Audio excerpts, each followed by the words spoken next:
Hi, I'm Sharon. Some call me Nana, and today I'd like to share with you making my famous oxtails.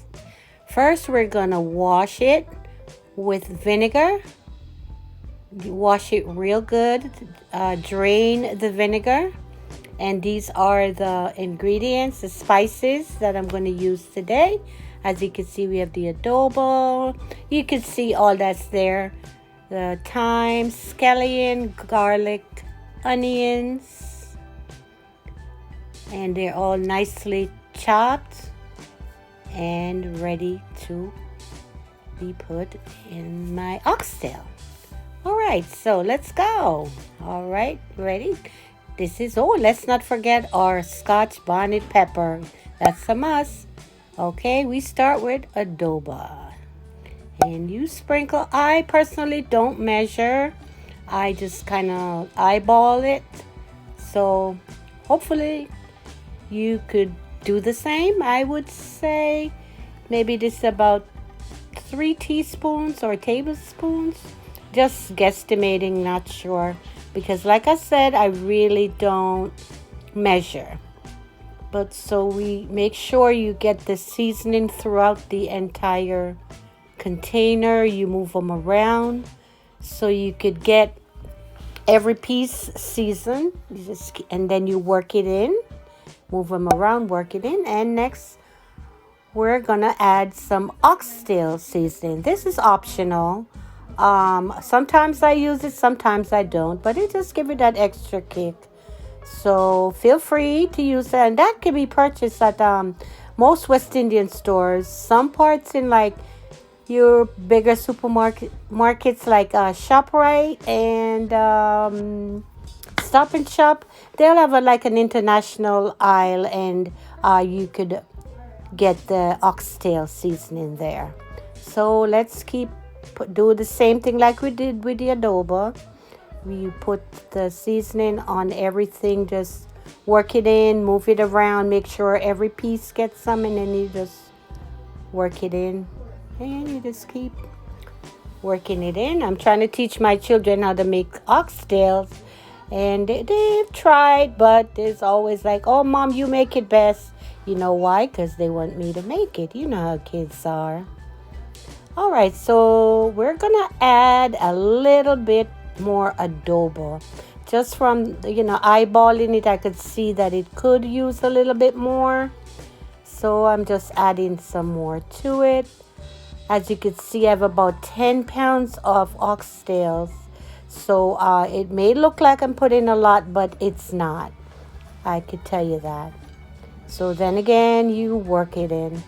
Just keep moving it around. And now we're going to add some granulated ginger. I'm sorry, I have ginger on the mind. We're going to add some granulated garlic powder. And we're working it in as we do everything else, the adobo and the oxtail mix. Just work it in. Most important is that you just get everything in. And I like to put a little soy sauce in mine. Give it a nice little kick and flavor.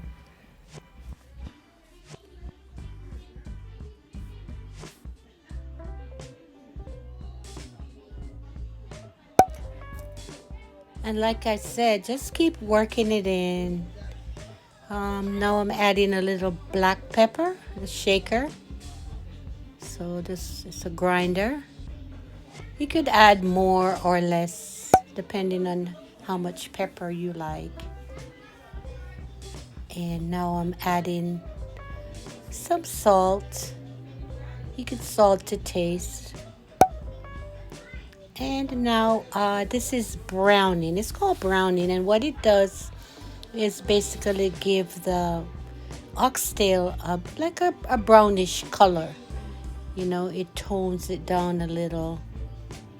And then you just work that in, not too much, just enough to change the color a bit. And then you just work that in. Work it in, make sure they all get some of that good stuff. Just keep working that in. Yep. And now we're gonna add, these are scallions. Some people call them green onions. You work that in as well. Work that in. And now we're gonna add the garlic chopped. I love garlic. Garlic is so good, and most of it kind of just cook itself out, so you won't have those big chunks. You won't even taste it really, because it just smashes out. And our Scotch bonnet pepper, and that you could use one. Try not to get the veins or the seeds, because it will get hot, really hot. And now we're adding our chopped onions. As you see before, I like a lot of onions also, because that helps to thicken the gravy. So we just work that in as well. Just keep working it in. Yeah, just working the onions. Like I said, it helps with the gravy. And fresh thyme. It gives it such a nice flavor, fresh thyme. And you could just pull some of the leaves off the sprigs and leave some just the way it is. You just work that in as well. Work it in. Just try to get everything combined.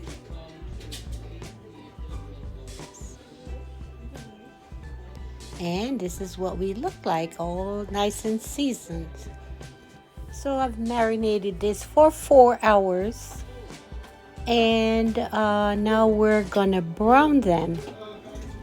You can marinate them if you're in a rush for no less than an hour. The longer you marinate it, the better it is. So I've marinated mine for about 4 hours.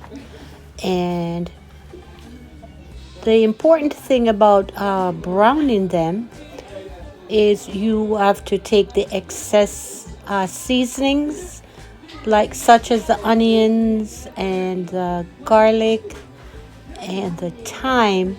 You kind of scrape those off and then brown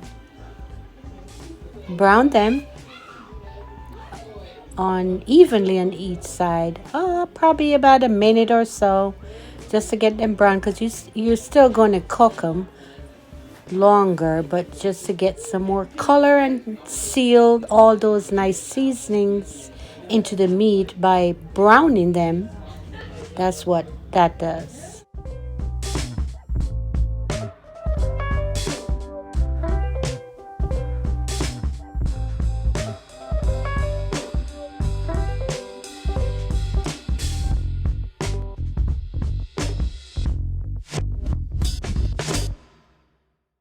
And try to shake off the excess oil.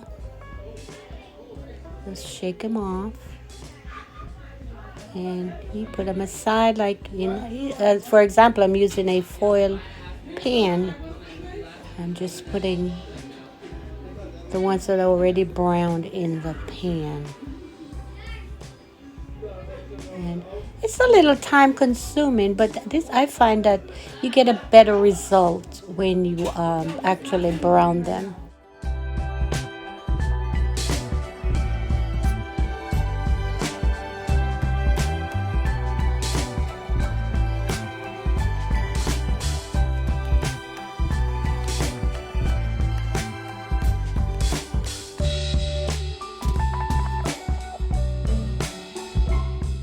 As you could see, we had a big container. So we are still browning. And it may be a little noisy in the background. It's Christmas Day and for the holidays, and there's a lot of children and grandchildren visiting today. So we're happy. Here we go. This is the view after I've browned the complete container. See, this is what it looks like, and I end up getting 2 pans. And now you could do it on the stove top, but for saving time, I put them in the oven. And I find it kind of cut out maybe an hour because generally we cook it for about 4 hours on the stove top, but in the oven it cooks a little faster. And here's the results. We've added some, I didn't show you, but we've added some butter beans in it, which is very nice. And this is what the finished product looks like. We have white rice, rice and peas. And also, I didn't include this in the video, but I'm going to make shrimp and broccoli, garlic shrimp and broccoli, and I will share that. So please comment and give me a thumbs up because this is my first time, so hopefully you all are kind to me. Thank you so much. I look forward to you sharing my video, and I hope you could now make Jamaican style oxtail. Thank you.